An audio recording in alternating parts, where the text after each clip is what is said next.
Hey everybody, Proto Adventure here. um, I recently went to a local dual sport motorcycle club meeting where we just got together to talk, and I had a lot of questions around what gear do I bring when going on a multi-day dual sport off-road, slash adventure type ride um, in this area. So I wanted to take the opportunity to kind of go over the gear that I bring, but I want to preface that by a couple of things. First of all, everybody has different needs. This is just the gear that I choose to bring. It's what works for me. It's not going to be the same as what everyone would bring necessarily. Everybody has different needs for staying warm, different level of safety gear that they're going to want, and the type of rides and the area that you ride in are going to impact your gear a bit as well. So the types of rides that I do for the gear that I've laid out here is for a multi-day with the ability to camp off the motorcycle, with the vast majority of the route being off pavement. So that's forest access roads, occasional dirt roads, a little bit of pavement just as connectors, and trails. Everything from single track to two track, wide, well-maintained gravel roads. I tend to pack this kind of gear for a trip in, say, Michigan, Pennsylvania, Smoky Mountains, that area. This is kind of the start of that gear, the base, if you will. Some things will be added or taken away based on the kind of trip. Am I alone? That changes things. What's the weather like? I might have to add some more warmth. How many days is it? Might add or remove some clothes. That's the kind of things that I think about. I particularly, these days, I'm adventuring on a lightweight dual sport. I used very similar gear when doing off-pavement adventure riding on a BMW GS, for example. Now I'm on a Beta 500. So, and this is the same stuff I used on my WR250R, just to name a few bikes that I have used. So there is no one and only way to do something. This is just what I use. It's just kind of meant to say, this is what works for me. Maybe take this as a place to start or to compare to your gear list. Maybe you'll get some ideas from me here. Maybe you've already got all this covered and more. It's just a place to talk about, this kind of thing. Everybody has their preferences. So the types of trail riding that I do on this kind of ride, on multi-day motocamping, is different than if I'm, base camping with my vehicle nearby and I don't have any gear on the bike. It's just safety gear on me, and I'm out ripping through some trails. That's a very different kind of riding. I'll try to climb any hill, ride any area, try the real technical stuff when I don't have any gear on the bike. When I'm loaded down for camping, it's a little different story. I tend to plan my routes a little more carefully, and I might avoid those crazy deep sand, 4-foot whoop, long climbs while loaded down with gear. I might also avoid unknown depth, river crossings and that sort of craziness. I'm going to be a lot more careful while I've got my gear with me.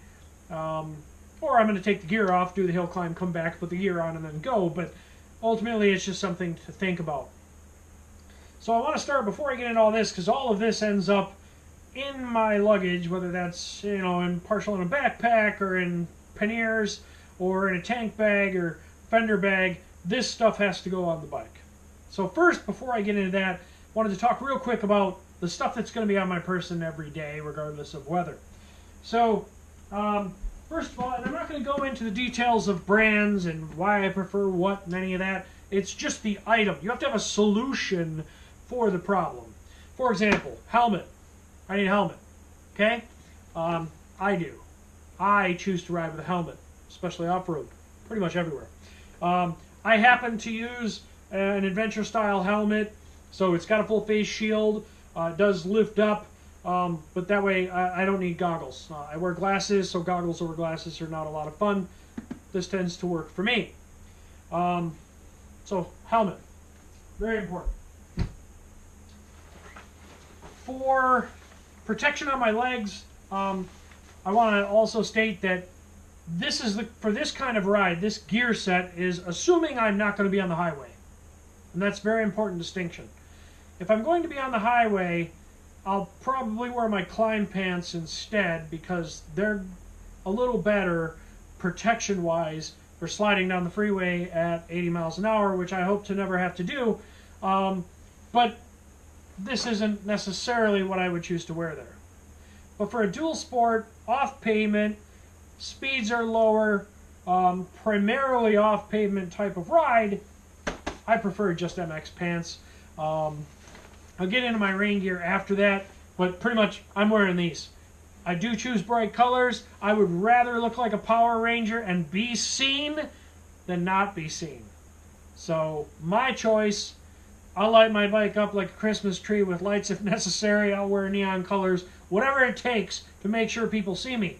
I prefer the safety for even on the trails, but especially for the brief times when I'm on pavement, on connectors, or whatever it is that I'm going through. So, nice bright pants, good protection level. Nothing fancy though. I like the cheaper MX pants. For the top, pretty standard, just MX jersey type shirt. Definitely be wearing one of those. Again, not talking highway. It's important to remember. So I get away with just a pretty standard MX glove. If I know I'm going to be on the highway or even doing 65 type paved, roads, semi-highway type stuff, I prefer a more protective glove. But if I'm just on side streets and primarily in the dirt, these are fine for me, for my choice of protection level. I will wear a jacket. This particular jacket has armor on the back, armor in the shoulders, armor in the elbows, all CE rated. It's a fairly lightweight jacket, so it's good in the summer. A lot of breathability, less protection. Again, not the jacket I choose if I know I'm going to be on the highway. So this is, however, a great jacket for summer dual sport work. Again, not waterproof. I'll go over the rain gear and various layering strategies that I use for all of that. But this is going to be on me all the time. If I'm solo, I don't wear a chest protector, and I generally won't anyway. But if I'm base camping with my vehicle nearby, group of friends, we're all planning on riding and tearing up some trails without any loaded gear, we're not camping off the bikes, living off the bikes, then I'll wear a chest protector as well for wrist protection. But that aside, generally just the jacket, and this already has armor built into many of the key areas, so this is good enough for me. Last item on my body, boots. There's two main kinds of boots.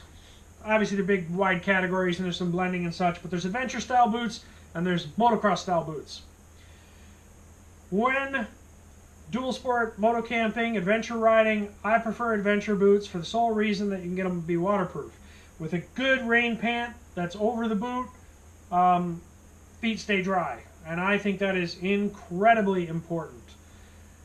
Being wet puts you at risk of hypothermia if temperatures are not, middle of the summer and sky high, especially when you're moving. If you get, riding at 50, 60 miles an hour, the risk goes way, way up.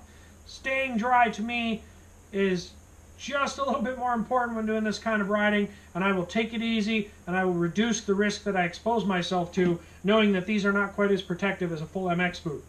If I'm base camping near my vehicle, yeah, then it's full MX boot because I'm going to be out riding. If I start to get wet and cold, I ride back to my vehicle, I get warmed up. When living off the bike, don't have that option. I prefer to try and stay dry as much as possible. So, I go with the adventure boot. So that's everything that's definitely going to be on me. I'll go over everything, optional clothing and layering and everything in the next video.